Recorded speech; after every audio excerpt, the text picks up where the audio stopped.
Welcome, everyone. Episode 1 of the newest segment within the Gifted Performance podcast, Coaches Confidential, where coaches come to vent their frustrations about their clients in good spirits. And clients listen in to say, is that my coach? And is he talking about me? Our first episode, our first guest, code name Agent Beans. Agent Beans, how are you doing today? Doing wonderful. I'm happy to be here, and it's probably going to start a lot of self-consciousness, coming around. I find that to be the best way to increase client adherence. If they say, I hope he's not talking about me, if it's even who I think it is. Because as you can tell by your screen, the voice is distorted, the face is blurred. You'll never know who it is. You don't even know if this person works at Gifted or not. Our first guest probably doesn't even work at Gifted. Why would we bring in one of our own coaches on episode 1 to vent about our beautiful clients? Our clients at Gifted are the best in the world. We would never say bad things about them. But if we were going to, let's start with question number 1, Agent Beans, AB, as we'll call you. So without naming any names, obviously, we don't want to name names here. We're not here to shame anyone. But without naming any names, I need you to describe the worst client or the worst athlete you've ever had. A good question. So I'm gonna start off by saying it's the client that will take your kindness for weakness, right? When you're out there and you're being kind and you're helping out people reach their goals, their dreams, their aspirations, fulfilling their ultimate destinies, right? Because that's what we do. And it's the kind of person who genuinely just disrespects you. They don't take your time serious. They're trying to just get attention instead of information. And I think that's a very important concept, that if you're a client out there and you have a coach, or any teacher of any kind that's spending time and spending their, limited amount of time with you, that you don't take for granted. It's the number one way to get ignored. It's the number one way to not be seen, on that client roster, because if you're filling all their time with BS and things that aren't going to be productive, that's the coach's job, is to create productivity in your life. So I think that is the worst kind of client. And for me, I'm kind. I'm genuinely kind. But listen, I got the humanoid side that will come out, and if you disrespect me, you do not want to do that, because as a coach, I'm a master of behavior, right? So I know what makes you tick, but I also know what can unwind you, right? So it's one of those things that can be the same way. It's like you don't want to fuck around and find out. And I don't know if this is PG, but it's not. If it was, right. It ended right there. But let that be a piece of advice to everyone out there. If Agent Beans puts out an Order 66, if he puts out a hit on your head because you took his kindness for granted, consider yourself done. But it is an interesting thing, though. We work in a customer service department, or a career. We develop relationships with individuals to get them to their goals. Oftentimes, they reach those goals. So for someone, a client, to disrespect you, take advantage of your time, anything like that, I would say that is a pretty common pet peeve for all the coaches out there. Yes, sir. So when you look at when you zoom out for your clientele, your athletes as a whole, we see a lot of people put together like infographics about this, like how to be a good client, check in on time, do this, do that, do this, the other. Fantastic, super positive. I like that. How to be a good client. I want to reverse that. Agent Beans, what are the common threads that you notice in bad clients, or maybe not to say bad clients, but maybe clients who don't reach their goals as often? What are the commonalities that you see in those individuals? Good question. So I think the number one thing is avoiding blame, right? You're trying to blame other things and things around you for your shortcomings, which is the first thing to failure. You need to control what you can control, and outside of that, it's going to be arbitrary, but only if you're honest, right? So the people that walk into these things, they have a million reasons why things didn't get done, But at the end of the day, it's if it's something that is controllable that you can control and you're lying about it, that only puts you 10 steps behind you, one step forward. So I think that's a big one. But then this also leads in, I think it spiderwebs into other, when you see one of these factors, they usually have multiple of these, right? They're typically living with a mask on, right? They want you to see the mask of perfection, and underneath is very broken, right? So when we see these in clients, that you can kind of tell right off the bat, they have very short-term thinking, like they think that they can achieve something wonderful, great, rare, unique in 3 months, right? And then, if you're going to take a 3 month time frame and you have $1 million dream but a $1 work ethic, that's not going to work out. It's not going to work out for you. It's going to go out in burning blazes of glory, and you're going to manipulate your surroundings to blame everyone but you. And the two things go wrong. Number one, you didn't get what you wanted. Number two, you've now lost confidence in yourself because you are not the person who you wear as the mask. And I think there's actually a third one in here, is that you're creating a pedestal of lies that you cannot live up to. So you have to always stay undercover for all of those things. And then who are you? Are you the lie, or are you actually the person that's trying to become something greater than you are? And I think that gets so interworked that you don't know who your identity is anymore. And once you lose that, you have no reputation, right? You have the reputation that you only portray, which is a lie. And if your reputation is a lie, who knows what you could do? That's the next Hitler in the making. So who knows? I think we've all been in that spot before, though, right? Where we're trying to fit in with a new group of individuals, or we're trying to impress an authority figure, and we put on this facade. And anyone who's done it before, anyone who can genuinely self-reflect and say, okay, I've done this before. What Agent Beans is saying is 100% accurate. I identify this in myself. You know that it's exhausting to hold up that facade, to keep the mask is very heavy. It weighs a lot, lying to yourself, lying to others, and living up to this pedestal of perfection. When you, as the coach, do you expect perfection in any of your clients?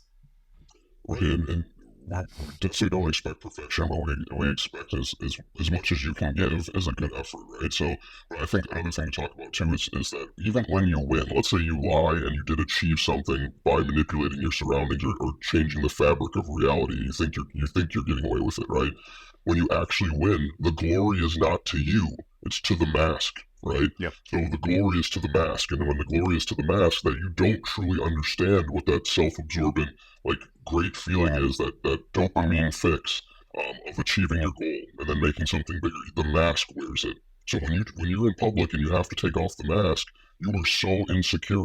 And this is actually a good exacerbation of what happens on social media. The more you manipulate your filters, your face, all these things, when you have to go meet people in public, even though you're gorgeous, you're still so insecure. It's because the reputation is inside of the mask that you wear. And I think that's no different than successful habits or successful behaviors that are going toward a common goal. It's no different than the visceral beauty that people try to portray on social media. That's not actually you.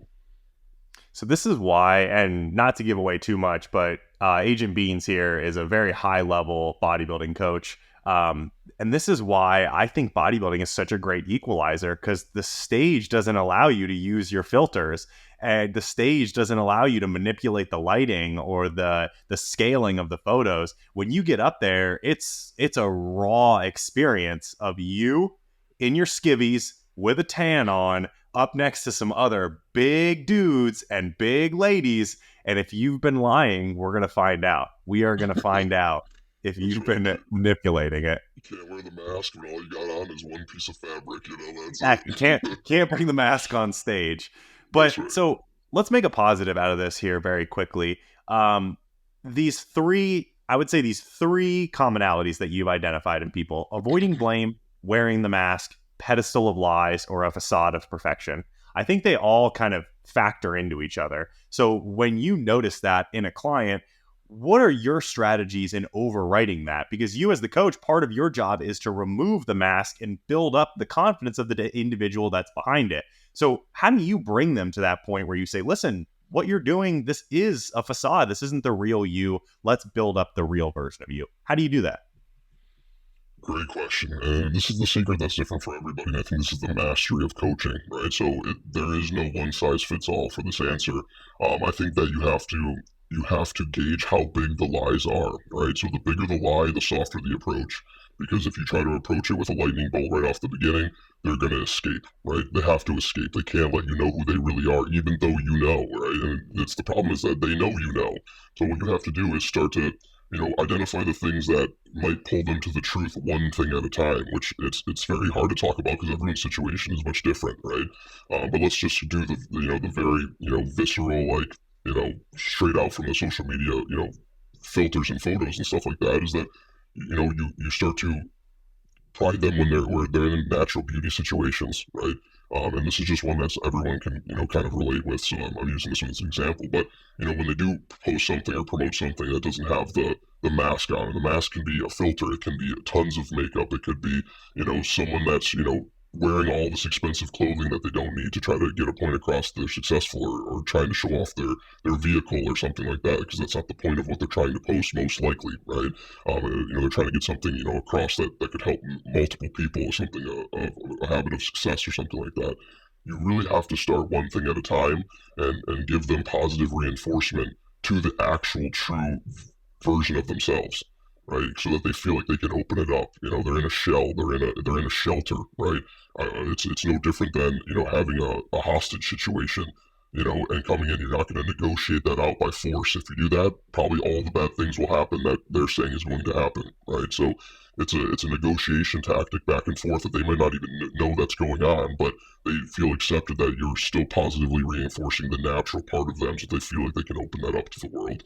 I think that's the only way to be able to do that. That's a very tricky situation. That is the mastery of coaching. If you can get that, and sometimes, I mean, this is another thing that coaches put on themselves, is that they think that they could solve everyone's problems all the time, but sometimes it's beyond you, and that's not your fault, right? You did your best in what you could do, and sometimes the client is so deep in their filth of lies that it could easily be something that is beyond your scope of practice, right? We're not behavioral scientists. We're not people that are going to help you work through all those emotions, but we understand what the successful traits are. We're trying to get you there, so I feel like a lot of coaches post blame on themselves and end up leaving the field because they feel like they can't help everybody. It's like, no, you're trying to help as many people as you can. So I think that's the most important thing. The shell. You The said shell. a shell. That's a really good analogy there. I like that, because I think if you try and go into the situation with a more head-on approach of just calling them on it right away, you're essentially just going to ricochet off that shell. If you look at the situation as it's an individual, they have their shell, they're a turtle. If you run at a turtle, turtle, what's up? That it's just going to go back in. Yeah, it's going to go right back into its shell. You need to find a way to bring it out of the shell and become its friend before you start digging into these deeper issues. So I think it's a great way to look at I it. think I I think, think turtle's another good analogy. I think the underbelly of the turtle is the most important thing. What you're trying to yeah, do is get them to expose the underbelly, right? The softest part, and then once you can do that, they trust you with that, and well, this person's not actually going to manipulate me because that's probably what their past has experienced. That's the reason you would build a shell, right? And when you can do that, they feel safer around you, and that brings out who they truly are. And then you can kind of work on that softer underbelly portion, and then bring that, hopefully that they can come out of their shell and feel safe just wearing it on their back instead of wearing it as their armor. we said we didn't want to give away your identity, but I think that we've just given away a very key piece of who you are, which is you are someone who has a passion in what's called herpetology, or the study of turtles. So if you know someone who checks box A, they're a high-level bodybuilding coach, and B, they have a secondary passion in herpetology, please comment below. You may have identified who our coach is here. I You, released it you gave it myself. away. I exposed it. All right, let's move on into a more fun, lighthearted question here. What is the dumbest question? And people will say there's no such thing as a dumb question. And that's a dumb statement, because there are for sure dumb questions. So what is the dumbest question a client has ever asked you? This one's really simple for me, and it's probably the most asked question in all of health and fitness, and It's a anyone double that's in the dip. realm. It's a double dip. It's the It's a dumbest, and double it's the dip. one you get. Oh, I love it. Let's hear it. It's dumbest is definitely subjective, so there might be some other answers here, but it's white or brown rice. I Oh, can't stand it, man. I can't stand it, dude. It's crazy to me. There's two things that happen when people ask me this question, right? And you know how I respond to these questions because they kind of go into this kind of funny. Number one, you exposed your fifth grade level of health and nutrition in one sentence, and if that's important, a lot of people ask this question. It's gonna upward a lot of people here, but I definitely want to tell you that in health, you don't want to stick your head in the ground and fixate on small grains of sand or dirt that don't matter, because that's what's going to kill you in the long run and actually kill you, right? So it's one of those things that, get a broader umbrella of understanding of health and start to work on the things that will move you in the direction the most positive, that take the littlest amount of work first. You gotta be humble, you gotta be humble. You're gonna be a fool in the beginning, and that's understandable and okay. That's completely fine. But the biggest thing is find the things that are going to move mountains with little effort, right? And that's easy to do in the beginning. There's a lot of things you can change right off the bat, that are going to do that. But if you're fixated on white or brown rice, and this is really a metaphor for questions that are fixating on tiny resolutions that don't matter, right? So, and I think that it's that the white or brown rice question. I can't say everyone that asks it is dumb or stupid. I just think that you're buying into what the media wants to sell you, right? And the media doesn't care if you're healthy or not. Coaches do, right? So we're going to give you the macro scale. The media is going to sell you whatever's going to make the next dollar, So don't sell out your health to the media. It's just really not a good thing. And that's the stupidest question that people ask me. I feel like right there, and it's the most common. It's the most common I outside of think what protein powder you take and what pre-workout do you take. I honestly think those are better questions because there's a Those are better better answer questions. to Yeah, there's both of those. performance. There's Yeah, like, I there's take this performance on pre the line. workout because it helps performance this way. And this supplement does this, where it's like Sure, white or brown rice. I tell agree. people, it's like, listen, you're trying to build a dam. And when you're worried about white or brown rice, you're literally just throwing pebbles in the river. You're just Yep, throwing tiny little pebbles in. You're like, what's going on here? But yep. when you do get that question, so let's say you do get an email that says, "Hey Jeremy, I noticed my meal plan has rice in it. Which should I opt for, white or brown?" What's your first thought? And then what's the actual answer that you give? If someone is watching this and they're like, "I don't know, white or brown rice, what do I go with?" So listen, if I'm gonna actually answer this question as white or brown rice, it's the one that you like to eat the most because we're gonna be eating a lot of rice in my plans. My plans, especially in bodybuilding, there's a lot of rice. Do we have to eat rice? No, but probably going to eat it, right? It's just one of those things that I feel like is a staple. It's a very sustainable food that's at low cost too. So, and most people like it. It's going to take the flavor of whatever you decide to mix it with, and I think that's important. But I would say that for the preference of white or brown rice, just choose one and go with it, whatever you like more. All right, let's do a little thought experiment here. Jeremy rolls up to the, oh crap, Jake, edit that out. Edit Yeah, this we did section it right twice too, here by out. the way. I did it Yeah, twice. you did it once before about 2 minutes ago on this last question. Dang it, Jake, Yeah. edit all of that. Fix it. Blur me, bleep me out, whatever I got to do. Agent Beans, you're rolling up to the counter at Chipotle. The nice gentleman or nice lady, they want your order. Walk me through it. What do we get? Start. Bowl, burrito, salad. What are you? Boom. We're gonna go Chipotle. Well, number one, for some reason the chicken just is blasphemy for the tail end. I don't know why. I don't know what they put in it. Someone could comment down below and just let me know what the hell that is. But for me, it's going to be the steak in a bowl, lettuce, corn, the pico, and a little bit of sour cream. I do indulge. I do like that. What about the rice? The rice, definitely the rice. White rice.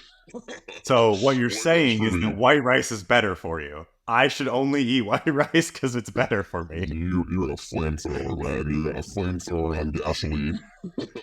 Do white rice and brown rice even have that different macro profiles? I think No, brown rice has like 1 gram of fiber, white rice has none. that's it. That's it. Okay, that's what I That's thought. the only difference. So, That's what I thought. All right.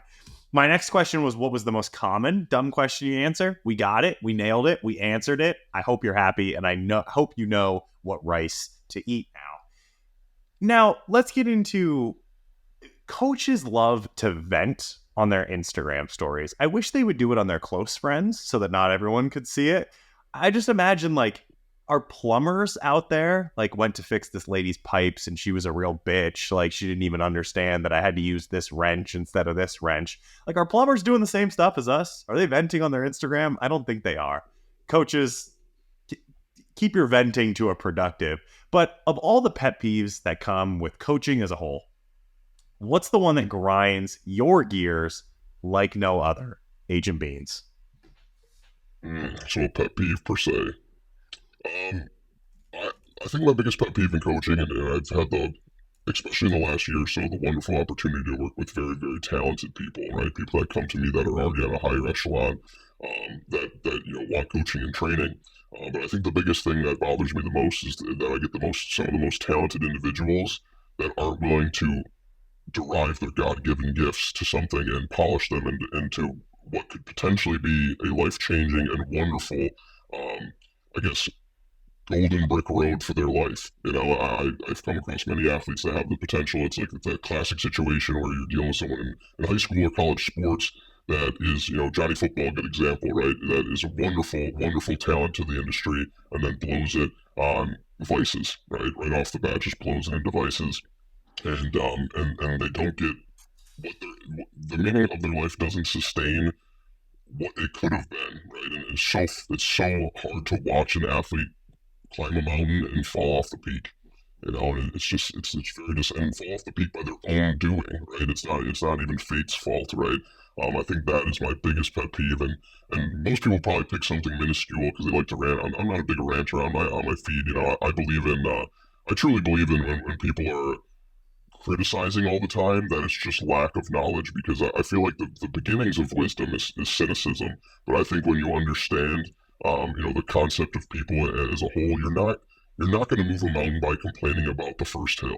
You're not going to do it. So it's like really about put everything into that positive way, instead of just worrying about what someone else is doing that's bothering you. It's like, well, why don't you worry about how you can change all the great people at the top instead of worrying about how to treat the peasants at the floor level.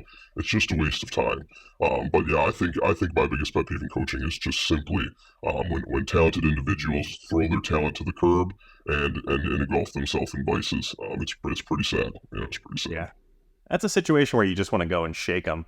You know, Yep. uh, early on, the negative mark on his career, what's Keon's last name? Keon, I just know his Instagram. Aimsley, right? Is that it? Is it Breon? No, we're talking about Keon, right? Keon. Yeah, What's his Keon last name? Prodigy on it. I don't even Yeah, know. I also know Breon Aimsley, but Keon, we know what you're talking about. Keon, insert last name. Yeah, For a while, we had a couple people on the team he's from that area of Georgia where some of our coaches were from, and they would talk with his coaches, and his coaches at the time would just be like, Keon can't get in shape because he just doesn't do cardio. I tell him to do cardio, he just doesn't do it. He'll just message me and he'll be 100% honest about it and just like, I don't do it. I look at it, I see it, I know that I should do it. I can't be bothered to do it. And it was like, now I wonder, because I don't have that same insider information, I wonder if the leap that he's taken to obviously Mr. Olympia, the biggest title in the world, I wonder if that leap was him just being like, all right, fine, I'll go on the Stairmaster, I'll do the damn cardio. So sometimes you do see these people with insane genetic gifts, and they've gone through their entire life without ever having to apply themselves. I see it the same way as people who are like super smart in high school and they never have to study.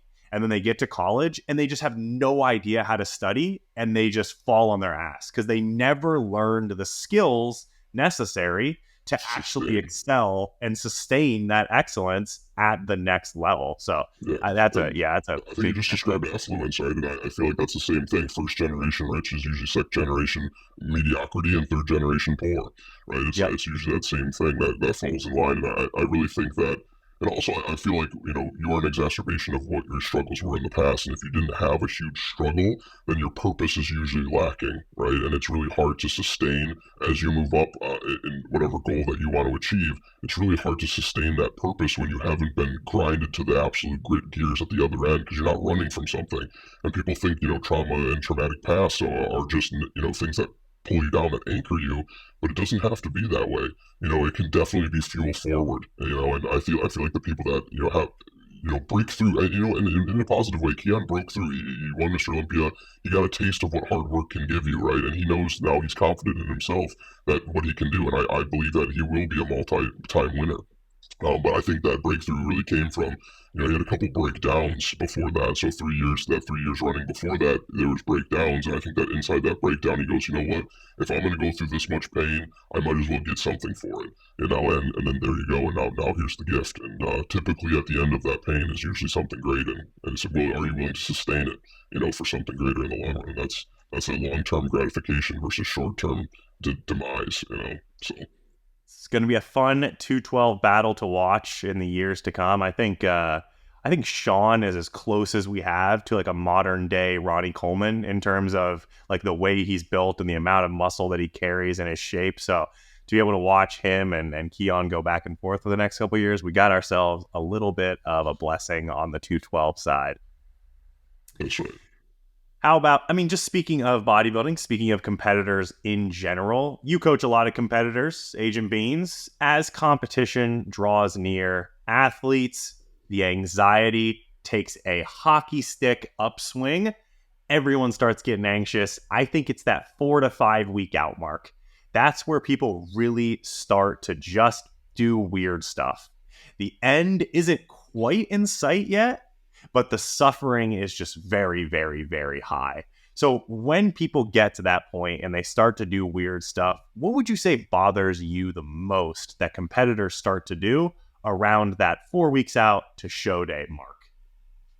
Yeah, that's a good point. I think to prelude this a little bit, I think the biggest thing that people need to understand is that and bodybuilding once again is a perfect metaphor for this, is that when you approach judgment day, right? Like let's say you have a job interview, for example, and you're going to that job interview. As that job interview approaches, right, it's above you, right? The person gets to decide your fate, whoever's interviewing you, right? So you get more nervous as that time approaches, right? So it's literally judgment. So when you have an ideal, which would be in that situation to get a job, as you approach the judge, right, you're going to become more nervous. I think people need to generally understand that, because the same thing with the bodybuilding show. As you're approaching judgment day, literally the bodybuilding judges judge you, right? That's what they're doing. They're about to judge you, right? So of course you're going to feel more nervous as you approach that time, So as you're approaching it, you must be able to be able to ball those emotions into a positive aspect. Otherwise, you will be consumed by self consciousness, right?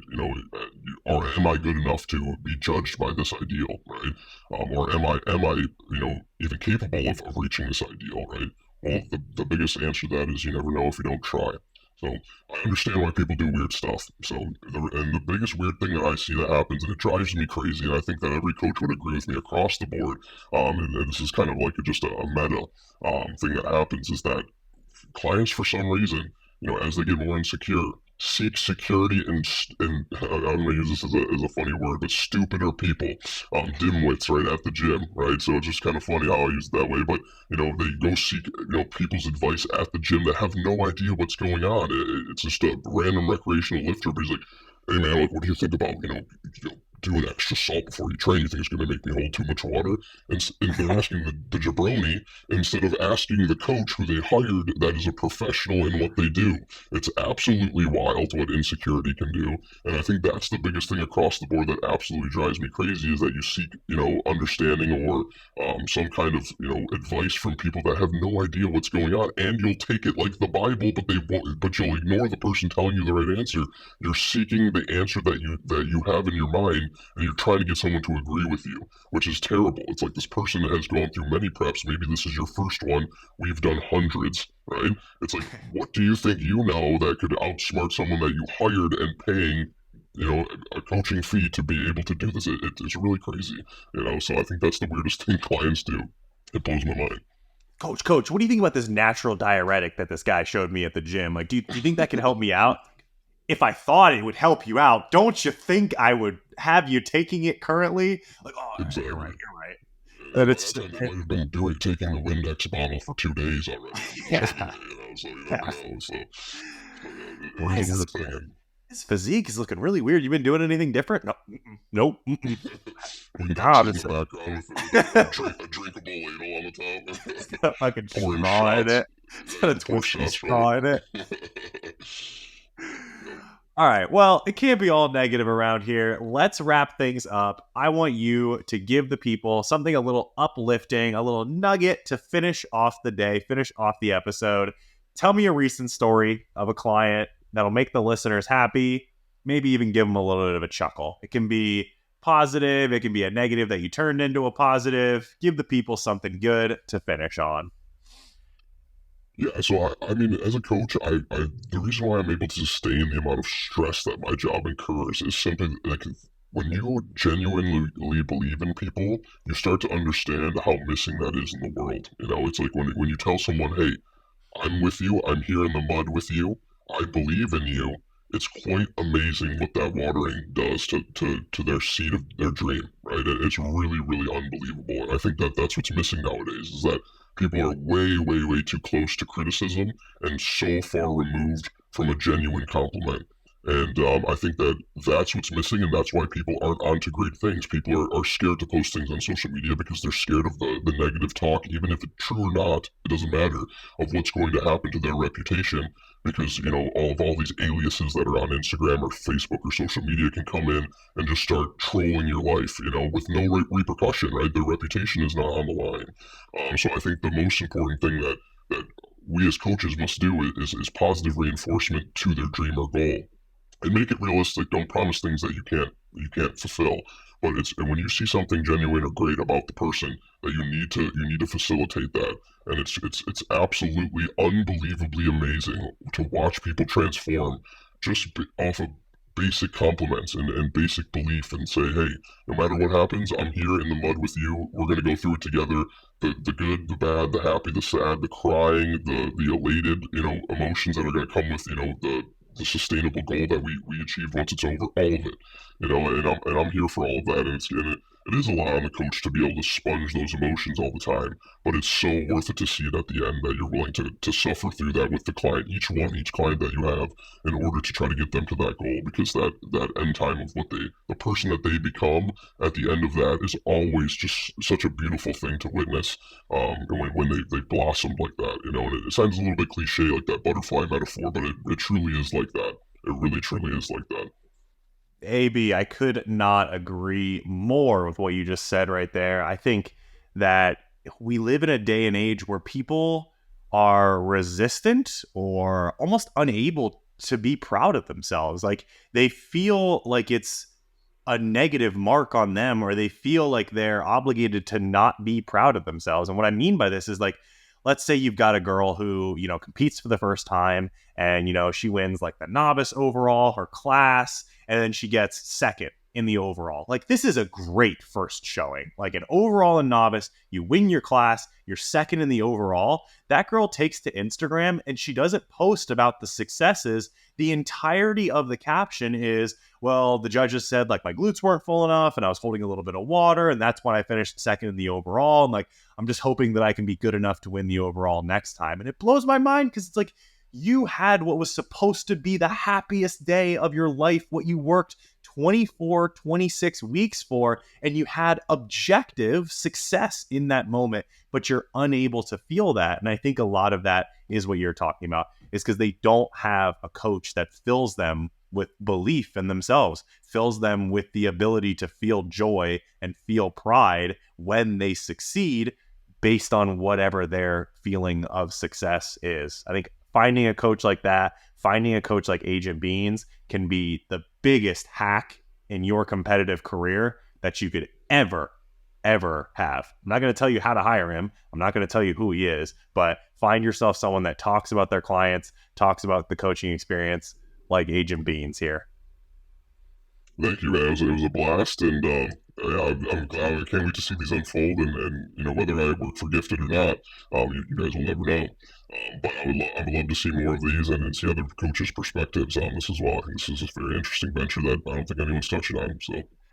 We'll conclude that with the fact that if you think you know who this is, do not comment it. Holy shit, don't be an idiot and comment it, ruin it for everyone. You can feel free to message us on Instagram at gifted_HQ and let us know if you think you know who this is. We'll see you on the next episode. Agent Beans, thanks for coming by. Thanks for being on the show. Thanks for being guest number 1. And like you said, this should be fun to watch it unfold. Sounds good, man. Thanks for having me. Peace.